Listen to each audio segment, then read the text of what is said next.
You're watching WRKM Channel 22, number one in the region. Following WRKM broadcast for mature audiences only. What happens when the highest office in the land pursues edicts that are against the very teachings they claim to care about, they claim to uphold? Is Maga based on the teachings of Jesus Christ, or is it being weaponized by selfish, foolish fucks? Told you this was a mature audiences only situation. From immigration to human rights to the rich oligarchs, we're going to ask, what would Jesus do? These are the talks we can't have when the sun is up.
Good evening.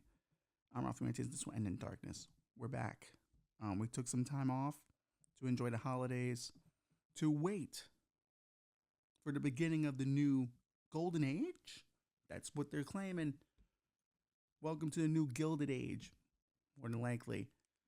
We wanted to wait a bit, and we didn't want to jump to go have a take on what's going on. We wanted to wait, sit back, and see how things played out. Last time we were here, we talked about the possible cabinet members. Some of them are being confirmed as we speak. Now we have our first executive orders out. We now have the beginning of the first 100 days of the second Trump presidency. And it now offers us a glimpse in what the overall vision is. But of course, throughout this whole entire election, throughout the proceedings of it, for the last 4 years, we've been told that MAGA is a very Christian movement. It's a Christian nationalist movement, some would say. There are some Christian nationalists that could be confirmed. So we wanted to ask the question, how much of MAGA is actually Christian? How much of it would stand up to the test of Jesus Christ? Now, can anyone stand up to the test of Jesus Christ? I cannot. Though, in my mind, I'm a pretty cool guy. And I do think I have things that Jesus would be kind of into. He'd like my sunglasses. He'd think my vest with all my pins are cool. He would probably think my podcast is decent. Wouldn't go on it. He probably would never want to be a guest on this show. And that's fair. There's a lot of cursing on this show. I don't think he'd be into that. So, it hurts a little bit thinking Jesus would never come on my podcast. It's a little hurtful. But hey, you know, maybe Lucifer will come on. I'll take any guest I can get from the other realm if they're willing to come here. I'm not going to do that Kamala bullshit. Not going to have me fly out to you for an hour. If Rogan's not flying for Kamala, I'm not going to hell for Satan. He's got to come here if he wants to get interviewed.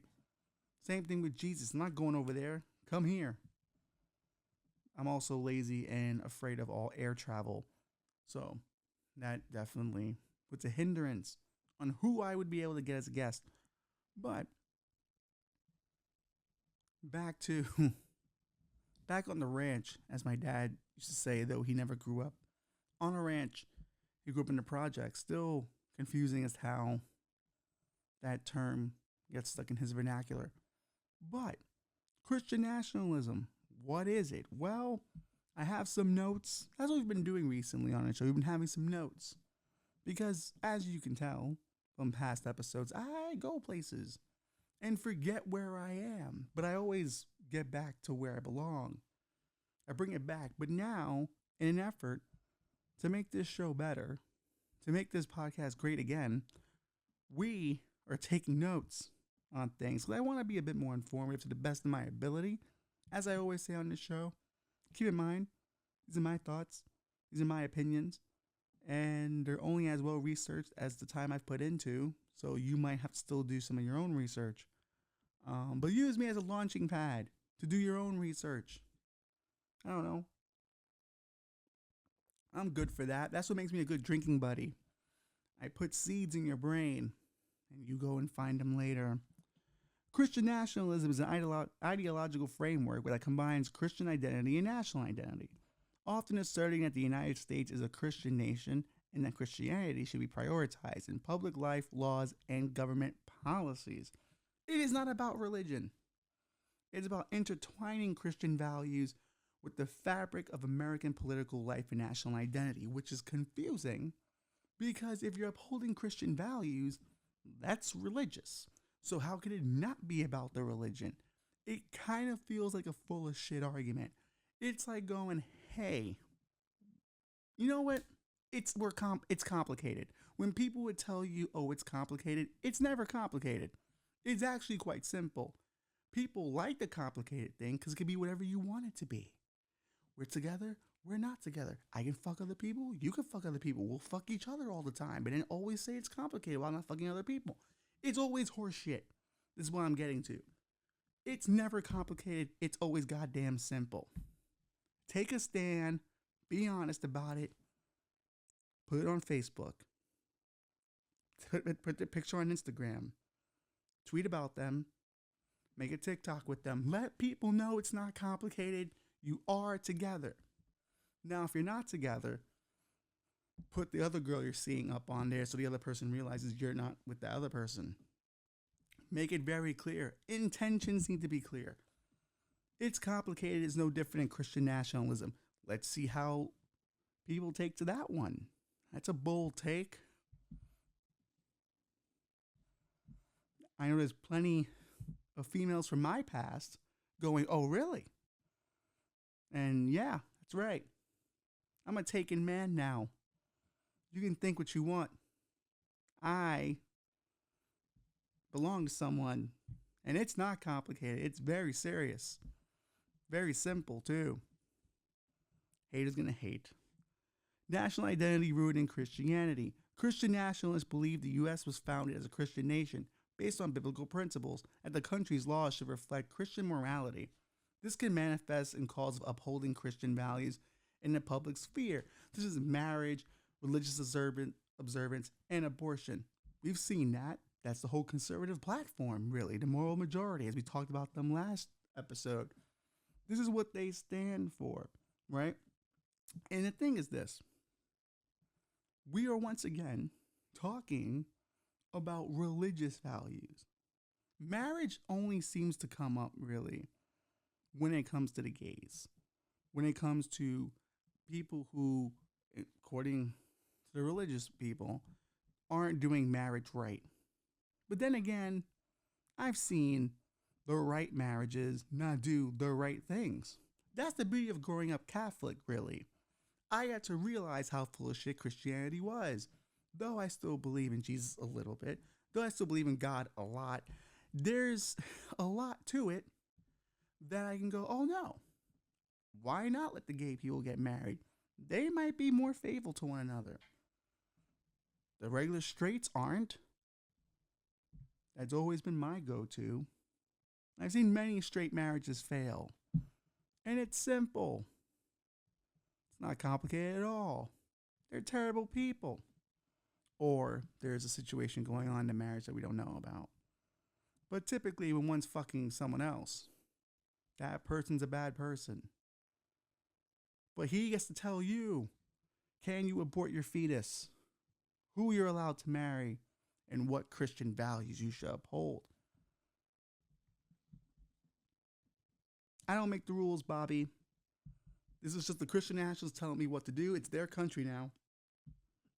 And I'm just trying to get used to it. For many Christian nationalists, political power is a means of promoting and defending the religious worldview. They view the government as a vehicle to protect and advance Christian values, which they believe should shape the national governance. The colonial era. Now let's think about it, right? Separation of church and state, that's a colonial concept that comes from our Constitution. While the Constitution established separation of church and state, early American settlers often saw their political experiments as aligned with Christian values, such as the Puritans in New England, which, once again, fuck New England. Okay? New England is a turncoat section of America. Because how dare you call yourselves New England? Okay? New York rules, okay, as a name, so we're going to do that. When the Duke of York, we'll kick his ass anytime, any day. He can bring it. But New England, that's a little different. Being named after a duke is one thing. Being named after the whole country that fucking depressed us is a whole fucking other. Okay? So New England should stop bitching out and decide to change that name. But then again, most of the racists I know come from New England. So it makes sense. Even in post-World War II America, the moral majority, the religious right, they came back hot and heavy because they came back to what they felt was scary times, because women were now working because their husbands were at war, and women dared to have careers because someone had to feed the family as they were saving the world, which fair, you know. We were fighting Nazis. So they really couldn't pay the bills back home. But the women could. But I guarantee you, when these guys came back and saw women had jobs and careers, that fucked them up. Many marriages faced hardship there because how dare she decide to make money for this family? How dare she? Even though two incomes are better than one, and sometimes the right will say that women going to the workplace was a tax scam to get more taxes out of the American people, and we should send women back to the kitchen. Now let them work because we have to fight against those taxes because taxation is theft. That's what I hear on the discords. All right. That's what I'm hearing on the internet. Once again, it's Christian Right Nation now. I'm just learning the rules. But I'm going to be honest with you. My girlfriend cannot afford not to work. I need her to work. I do not have the job to keep her home. I do not make that kind of money. Especially if you're not going to lower the prices on things. How can I subjugate her correctly according to the new country I live in if I cannot afford to do so? Do I take two jobs?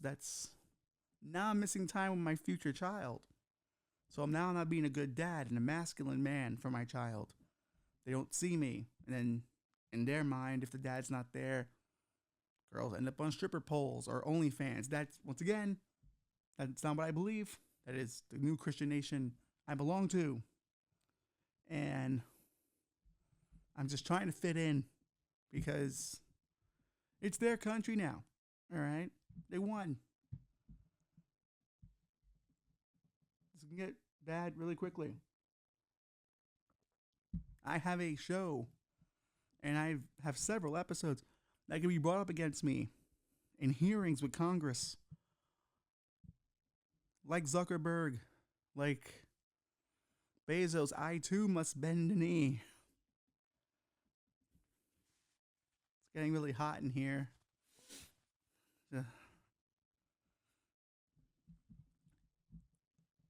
Maybe America could be great. I don't know. It's a little concerning what you're able to say now. Because you know how they were talking about free speech was being taken away by the liberals, but now all the tech companies of all the apps are all friends with him, and that kind of creates a new one-state media, don't you think? And you think he's gonna keep allowing people to say what they want about him? He's sued people several times. He wants to expand libel laws. So we do have to be a bit careful, I think, of what we say. Do you sense the uncomfortableness, Bobby?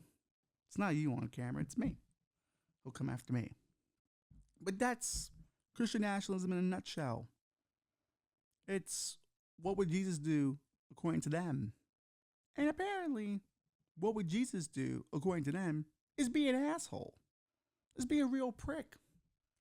Apparently, Jesus has no sympathy for those struggling. Apparently, Jesus has no sympathy for those struggling with their identity, their immigration status, and loves the rich.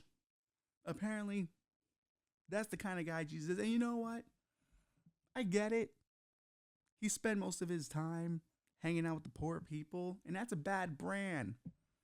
You don't win championships with that brand. You got to go where the money is. And now with church attendance declining, if Jesus goes to the oligarchs, I get it. There's money there. Fake crypto money, really, that doesn't have real intrinsic value. Most of it's all in hype and what could be as opposed to what is.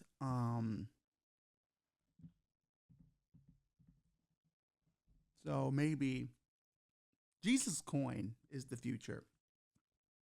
Maybe Jesus would have liked that.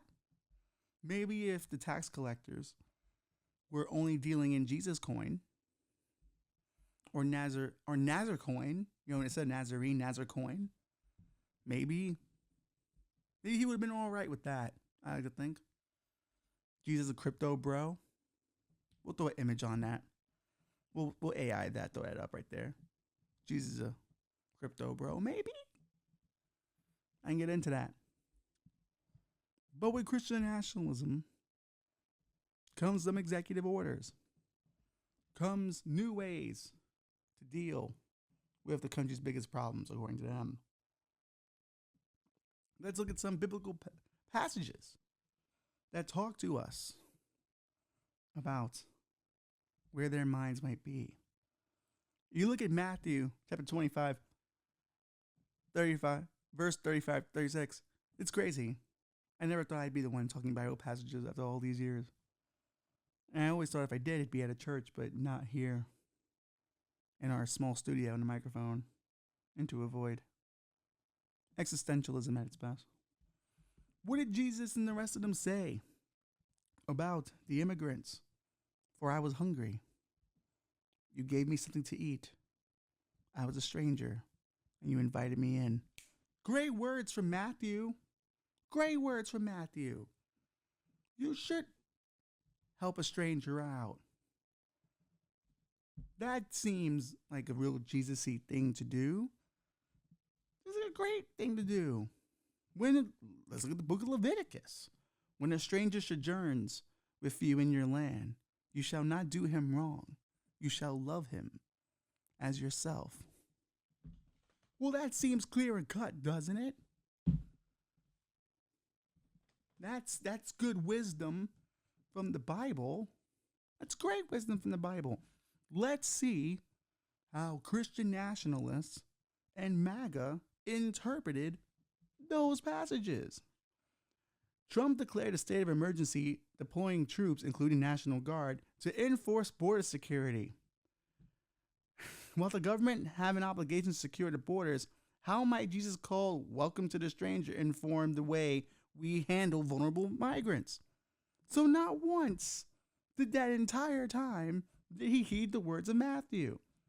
Remain in Mexico in the refugee programs. How great. Remain in Mexico. Asylum seekers must wait outside the U.S. for their cases, leading to extensive backlogs and challenging living conditions in border camps. Refugee admissions. Trump paused and severely limited refugee entries until further notice, impacting thousands fleeing persecution, including Afghans previously cleared for resettlement. He also ended birthright citizenship. A controversial executive order aims to stop recognizing U.S. citizenship for children born to undocumented immigrants, which is protected by the 14th Amendment. You see? It totally aligns with the Bible. He is doing what's right for them. He is bringing them in, not really, more at an arm's length. Keep them there. You don't want their disease. That's what I'm hearing on the internet. You have to be careful. They might stab you. That's what I'm hearing on the internet. You have to keep them far, far away. Embracing them. Not really embracing them because they're far away. More caressing them from a distance. More like when you go to a petting zoo. You kind of just feed them a little bit. Like little nuts they get. Like, you know, the little feed you would get when you would feed animals at the Bronx Zoo. It's like disgusting smelling feed. And they're like, lick your hand. That is what we're doing. That's what Jesus would do. I think, according to them. That seems to be the move. Never mind, Jesus Christ himself was a refugee at birth. Not even like growing up, because he definitely traveled around, but he was a refugee at birth. Everyone forgets that people were out to get this dude early. And King Herod was a powerful man at that time. And he heard of the prophecy, and he started killing kids left and right. He ran a tyrannical government. And his parents, Jesus and Mary and Joseph, shout out to them, decided to leave. They fled. They had to go. They could not live under this government anymore. And they fled to Egypt. And thank God for Egypt for letting them in, because we got the Christ. How about that? Now, one would say America has been a bit of a King Herod now, haven't we? We are running a gangster's paradise, haven't we? And everyone's just trying to get their cut in the gangster's paradise, in this tyranny of a sense. Have we not also caused many, many problems in any of these countries in which these migrants come from? Have we not been the King Herods of Guatemala, of the Congo, of Iran, of Venezuela, when our government, the CIA, destabilizes their governments, destabilizes their borders? Have we not taken things from them? As we always say on this show, America's a gangster's paradise and everyone's trying to get their cut. The Guatemalans are coming here to get their cut when we took their fruit. The Congolese come here to get their cut from when we took their minerals. The Iranians come here to get their cut when we took their oil. But, heavens forbid, they do so, because it questions our empire. And I think that's really what it is. For a person on this side of the aisle of the Christian nationalism, stuff like that, they use Jesus and all this other stuff to go, hey, our brand is very negative, but we're wearing a cross. And they used to call that greenwashing. Like, you ever seen a movie that would go, this is dedicated to the preservation of the rainforest, and it's a really shitty movie? Well, it's a greenwash. And it's a way of making the movie seem much more, I wouldn't say important, but, oh, that's nice. It's a shitty movie, but that's nice. It's for the planet, and people should support it because it's dedicated to the preservation of the rainforest. That's greenwashing. Christian nationalism is just Jesus washing.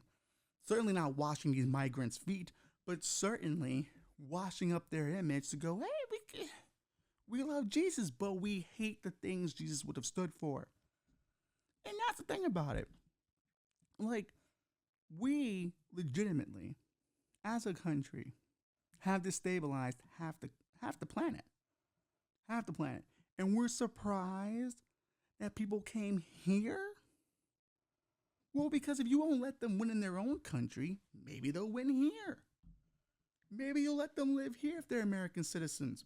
Or they sneak in and work for a bunch of years. They use their child as an anchor to be in here. You're done destabilized everywhere else. Where are they allowed to exist exactly? That's the one question none of these guys have an answer for. And if we're looking at it from a Jesus perspective, Jesus wasn't hanging around saying, make Nazareth great again. He got up off his ass and went other places because he knew staying in one place, being beholden to one place, is not how you start a revolution. It's not how you expand your mind spiritually. When you are stuck in one place, and I deal with this all the time with New Yorkers, it's so fucking annoying. We also have a religion here. But when you stay in one place, that place tends to define you. It's all you know.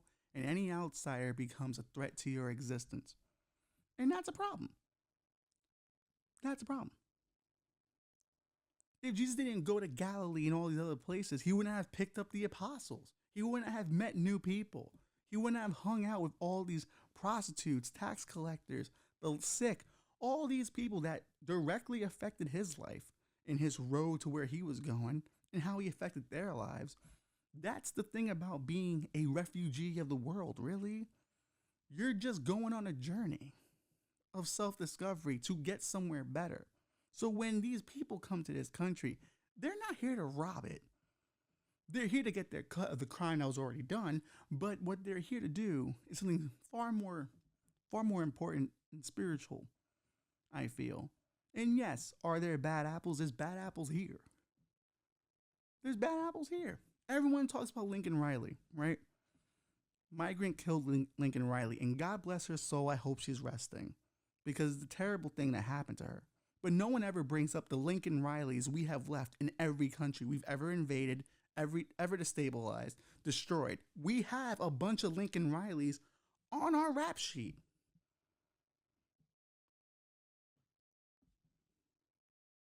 So who's holding us accountable? Who's passing bills to keep us out of other countries? Nobody, because they ain't got the power to do it. So if you want to be an empire, you want to be the big boy around town, empires only exist through the oppression of other cultures. That's why empires exist. And we're all complicit in some way because we don't pay attention to it. We blindly vote for warmongers and shit. We blindly just go, fuck it, it's all good. As long as the price of things don't go up, I'm fine. Destroy who you have to destroy. I don't have time for the other stuff. Don't even tell me what's going on out there. But now, the empire has to reap what it sows. Now those people come to your doorstep. You owe me. Yeah, I had nothing to do with you. You destabilized my country. You fucked me up over here economically. You owe. That's how it is. That's how gangsters get caught all the time. Drug dealers always get caught like that. Always. When you're out in the street, you'll fuck someone up or you fuck somebody over without even knowing it. And then those people who you fucked over without you even knowing are the ones that clap you. Because you were acting like you can do whatever you want. And there was no consequence. And that's America. We walked around acting like there was no consequence. We weren't being Christ-like in it. We weren't out there preaching the word of anything, really. We weren't spreading democracy anywhere. Because everywhere we tried to spread democracy to, it never took. It's kind of interesting how that works. We keep trying to spread democracy and no one takes it. It's almost as if they know that the preacher is stealing from the collection plate. So how could I trust this religion? It's kind of why I can't do the whole community thing or religion thing, because I always knew of the shiciness going on in my church.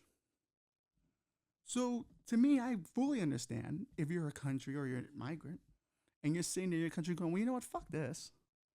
This guy's coming over here to tell me that I should subscribe to his democracy, his way of thinking, but yet he's robbing us at the same time doing it.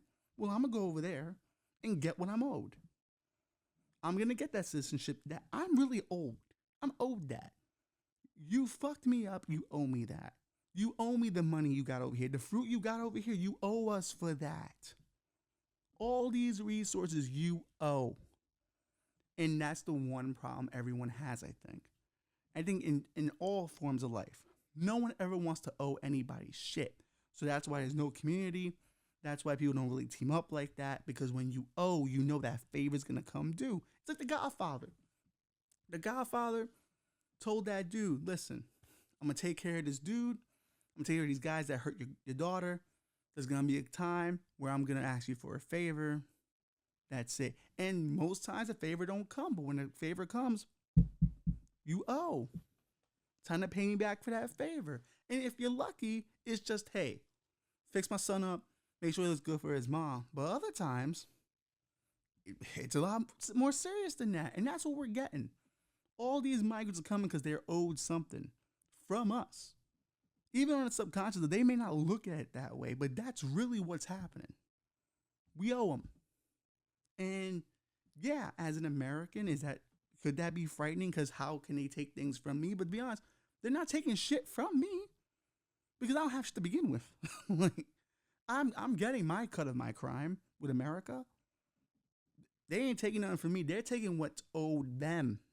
And once you start really thinking about that and start perceiving it that way, it changes everything. At least for me, it changed everything for me when I started looking at things like that.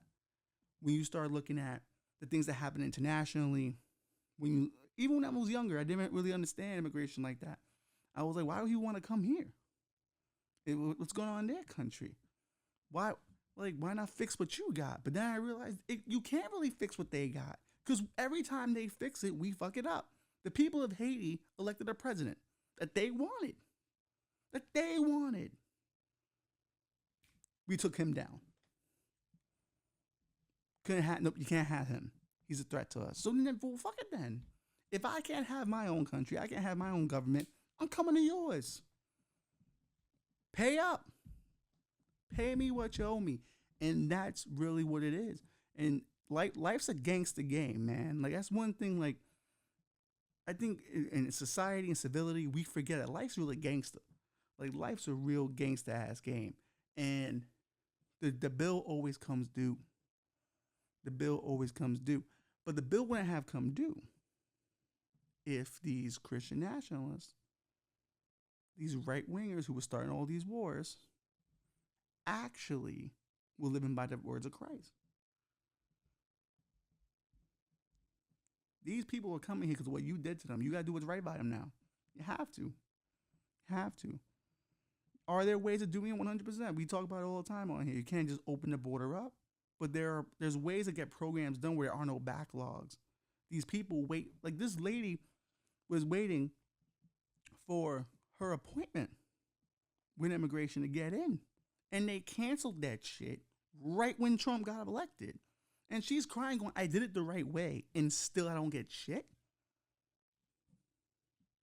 So it's not about the right way anymore. It's about color of skin. That's what it really is. It's about, they are definitely afraid. And we talked about it with Elon Musk last episode. This idea of a white genocide. They are definitely afraid of it. They think it's happening. And it's like, no, y'all just don't produce enough children. And white women figured out we Latinos and black people are way better lovers. And that's just what it is. God damn it, I keep telling you, it's not our fault. It's not our fault. We're great. We have all the best songs. Y'all don't write music the way we write music. You don't. Air Supply is decent. Genuine, top tier. Come on. Genuine's better than Air Supply. That's just what it is. And I love Air Supply. Okay, I love Air Supply. Okay? There's a song I like. I can't remember it right now. But the title, Making Love Out of Nothing at All. That's one of my favorite songs ever. It's by Air Supply, all right? So those white boys got it, all right? Those white boys had something. But Genuine's genuine, dog. So the girls love Genuine. But if you cannot love these foreign people as one of your own, and if you do not intend to, because that's another thing about it. Like Elon Musk and now came out with the whole H-1Bs and all that jazz about these people who are very talented, H-1B immigrants that are here that work for these companies. The problem with H-1B is their whole H-1B status is tied to their employment. So what happens is these bosses will use and abuse them because they're afraid to lose their job because it's tied to their visa. So these guys are willing to, and that's why I say, oh, they outwork the average white American. Well, no fucking shit. You got a gun to the head. That's gunboat diplomacy right there. If I got a gun in your head, you're gonna real focus, don't you? You're gonna real focused. You're gonna do exactly what I want you to do with guns to your head.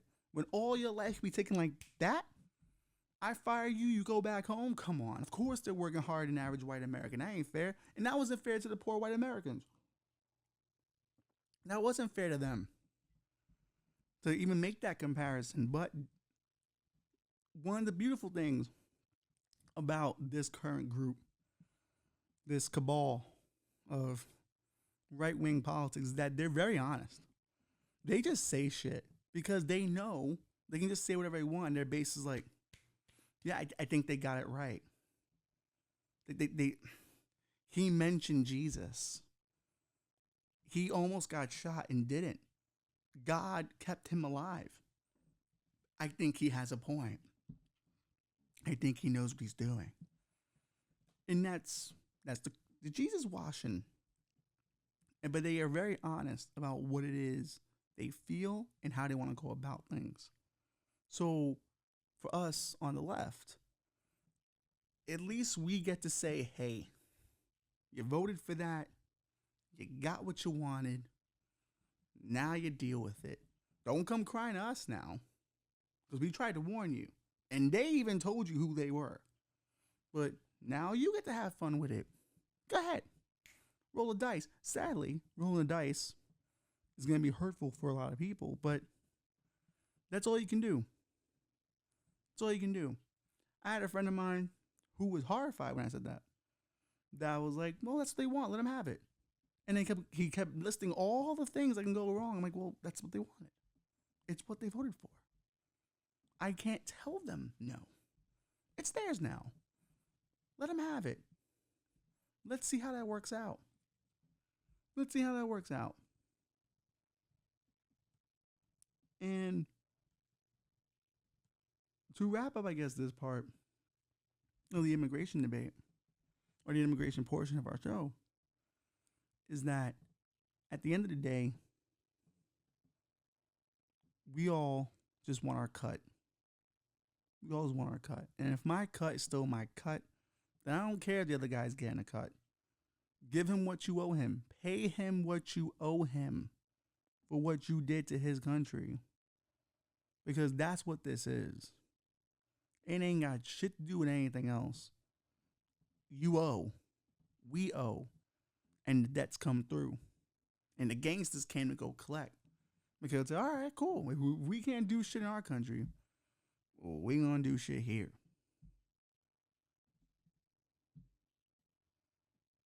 But then you have Christian nationalists and how they differ with Jesus on very simple things about caring about other people. Jesus calls for active goodwill even towards his adversaries, breaking hostilities. He hung out with everybody. Back to what I was saying about Jesus traveling around. Jesus hung out with everybody because he realized I can hang out with all the rich dudes, but you know how their lives are. And let's even put it today. What am I going to learn hanging out with Elon Musk, hanging out with Mark Zuckerberg, that I don't know about life now? They're living life on a grand scale. They got a lot of money. I understand how they live. But if you really want to understand how society is built, how to change and make things better, you got to hang out with the low lives a little bit. You know, quotations on the low lives part. You got to go hang out with the hookers. You got to go hang out with the tax collectors, the dope boys. You got to hang out with the dope boys. You got to hang out with the immigrants. You got to hang out with the poor single mother who can't afford to pay her bills. You have to really go where the people are, because that's what life is. That's where real life happens, because there's real life stakes there. And that's what kind of gets me about the Christian nationalist shit. It's like they love these rich dudes who do not have high stakes. These dudes are worth billions of dollars. Losing $1 billion don't mean shit to them. They are so protected in how they've gamed the system that they don't need you to support them. But who needs you? Trans kids. Who needs you? Poor people. Who needs you? Minorities. People struggling to get through this system. And people talk about meritocracy. Like, how can it be a meritocracy when half the country couldn't even play the game until the 60s? So that's like looking at a sports franchise going, listen, for like a bunch of years, we hit you with every arbitration possible. You couldn't trade players. You couldn't get star players. We didn't let you have the best facility to train your players, not the best arena, no merch deal, no nothing. But now, hey, have all of it. Go build a franchise. Go win championships. That franchise is going to have a hard time because there's no culture of winning over there. There's none. It hasn't even been 100 years since the 60s yet. It's only 2025. We're not even 100 years from civil rights yet. But yet somehow, in all of this, we forget that, Jesus would have hung out with these people. They would have backed up these people, these DEI initiatives that people get so freaked out about. We wouldn't need the program if y'all just gave a shit. And I always tell people the true measure of America being a success is the day we could have a black or brown person be as mundane as the creators of Friends. Legitimately. If we too could have several of those people who made Grace Under Fire, what was the other whack ass fucking sitcoms that died, all of those shits, Wings. Like, when we can have that level of mundane shit be given multiple seasons, that's when we've made it. But we don't have that really right now.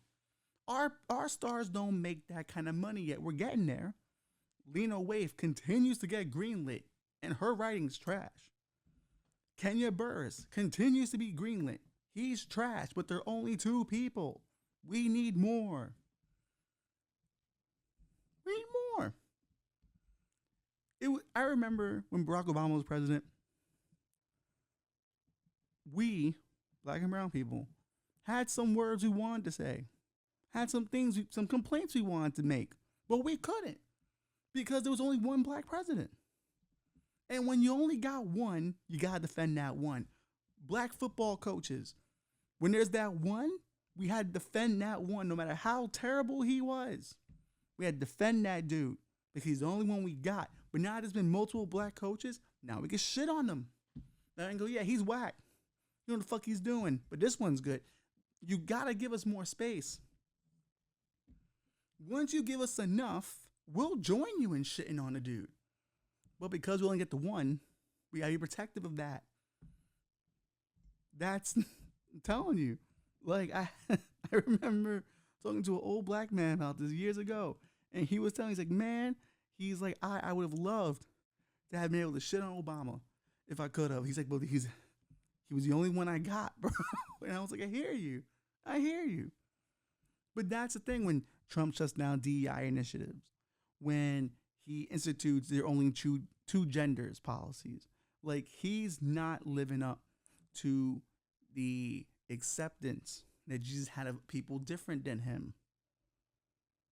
Jesus would have been hanging out at the trans bars. He would have been at drag brunch.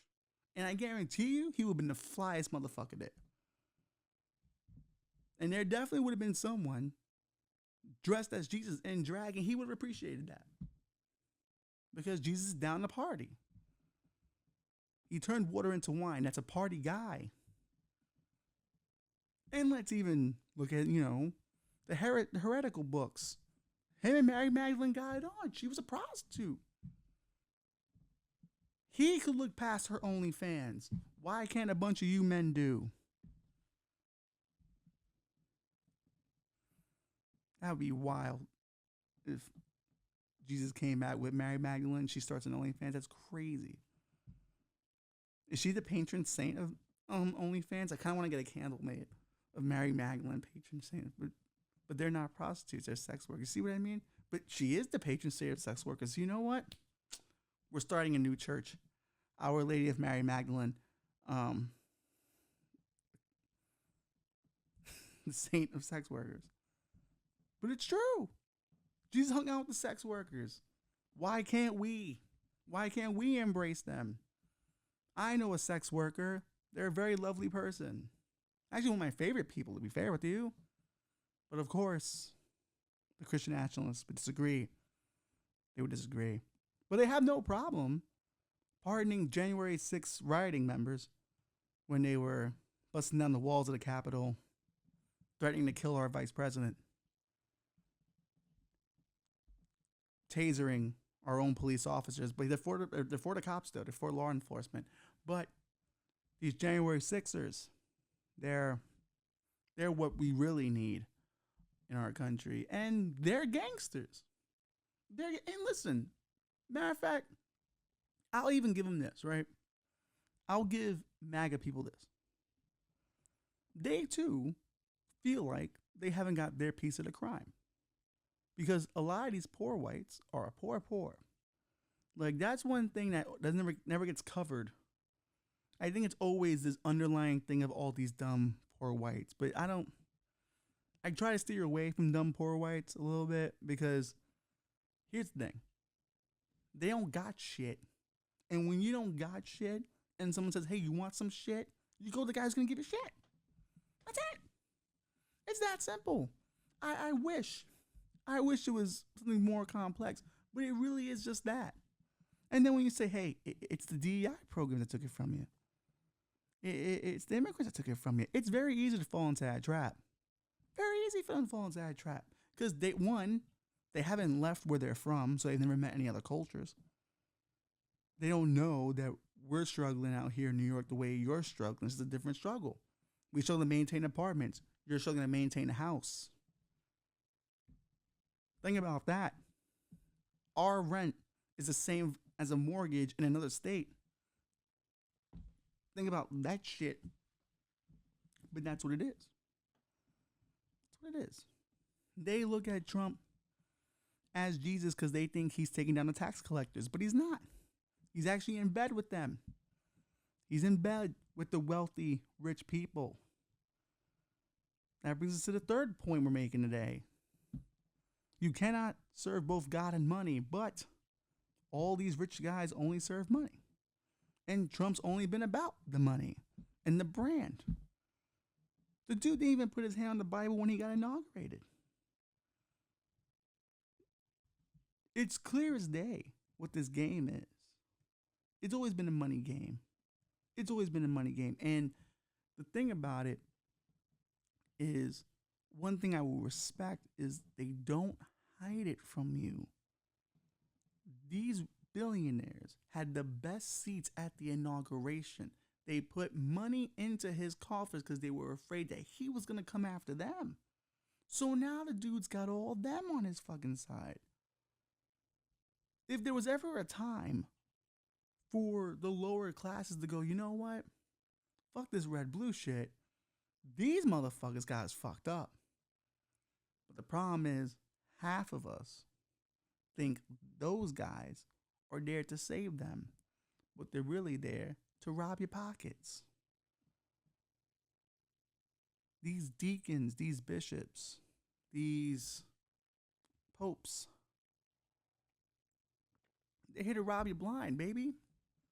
And it is what it is. It's what it is.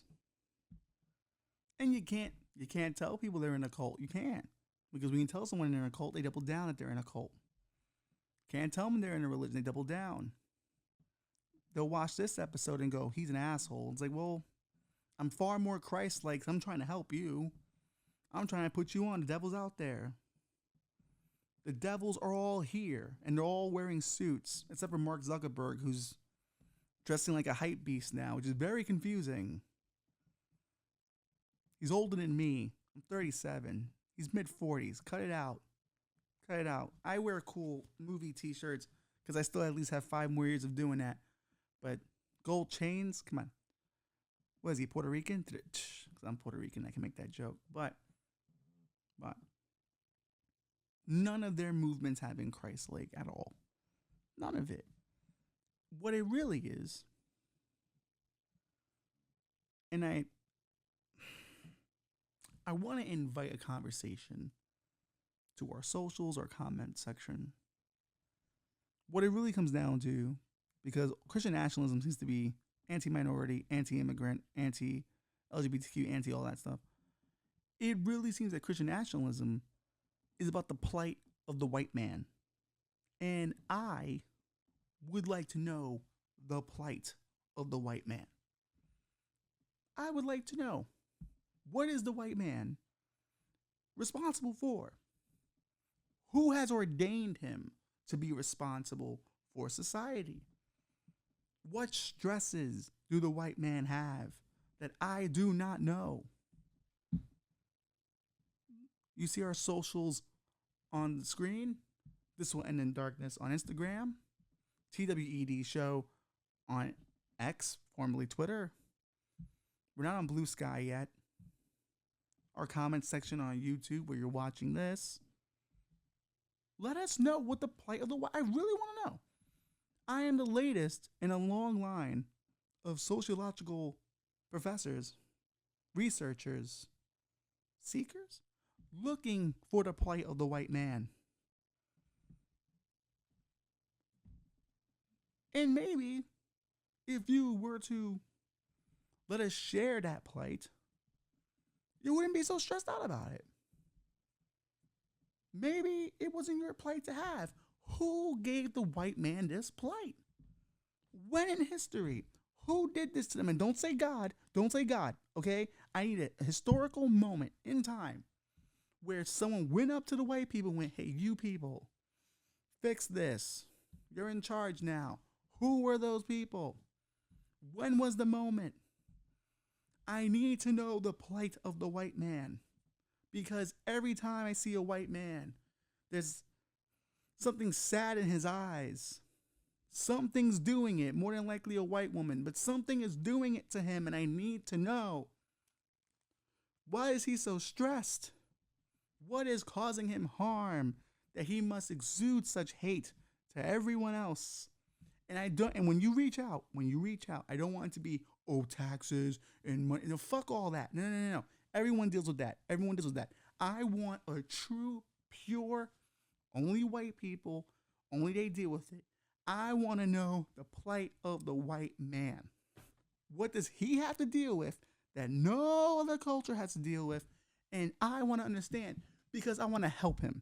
I want to get him to the other side and realize, hey, you've got help. It may not be help you necessarily want, but you got black and brown people. We will help you. But you got to let us know what's happening to you. What is happening to you? And we will help. I'm extending a hand. I will be the olive branch that unites people on this Martin Luther King week special. Is this a part? This can't be an LLK special, is it? That'd be terrible. But like, I'm asking the plight of the white man. Hit us up. And if you want, send us a voice note on Instagram in our DMs. And if it's interesting, we'll play it on the next episode. How about that? Be a part of the show. Give us your plight of the white man. We'll keep it anonymous if you like. And we just give me a voice note. Tell me your plight as a white man. What do you need to do? Why is it that you must be the top of the food chain? Or what is it that you wish minorities understood about your plight? Maybe you're not a rich white man. Maybe you're just an everyday living white man. And there's something you want to get off your chest about your plight in this country, in this planet. I am here to listen because you've certainly gotten to this part of the episode. You've definitely heard this. All my plights. Now I'm asking you for your plight. Let's share plights.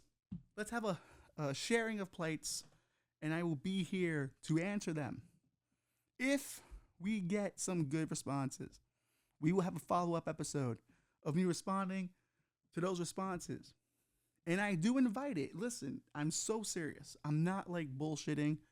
I'm so serious. If you have a plight, air it with us. And if you don't want to give your name, just send us a voice note on our DMs. We won't show anything. We'll just listen to the voice note, the comment. Like if you want to like do it even from a burner account, do it. Do it. What is the plight? And if you're watching this on TikTok and you want to do a stitch explaining the plight of the white man, do it. I want to know, what's the plight of the white man in 2025? What's the plight? I gotta know. Patrice O'Neill tried to do this. Several scientists tried to do this, and I don't think they got as far. And I'm just trying to push the ball ahead based on research they've done and I'm conducting every day of my life. Because I've been wondering this for years.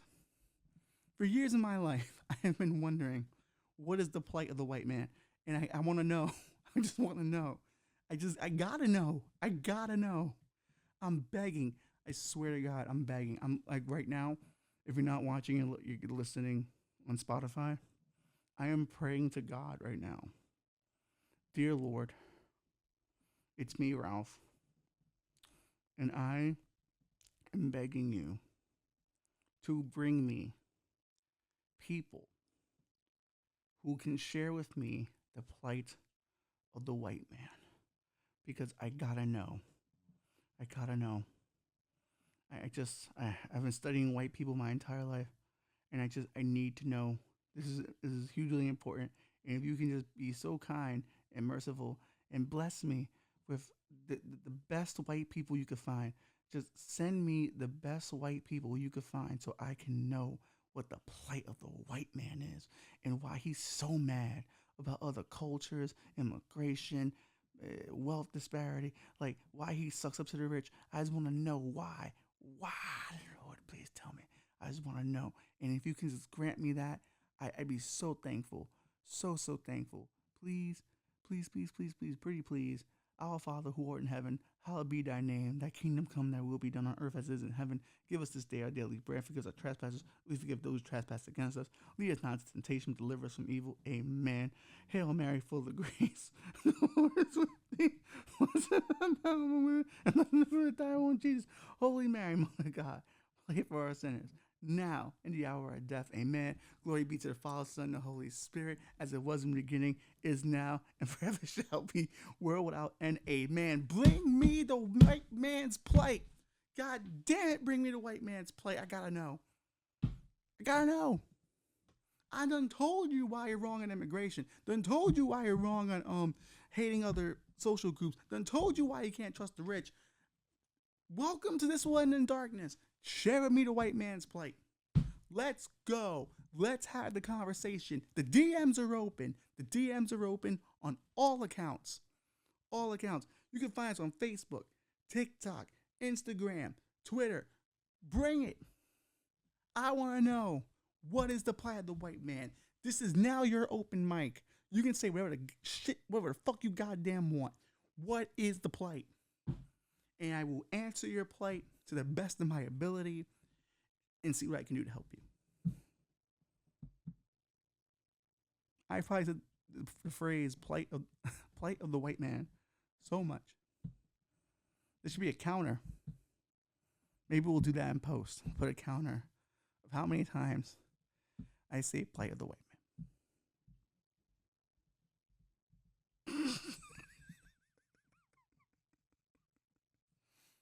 Anyway, I don't even know where to go from here. Anyway.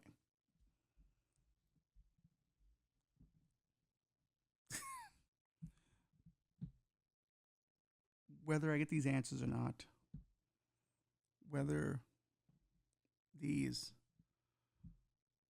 Trumpsters realize they're following the wrong Jesus or not, I think we all know how this one is going to end.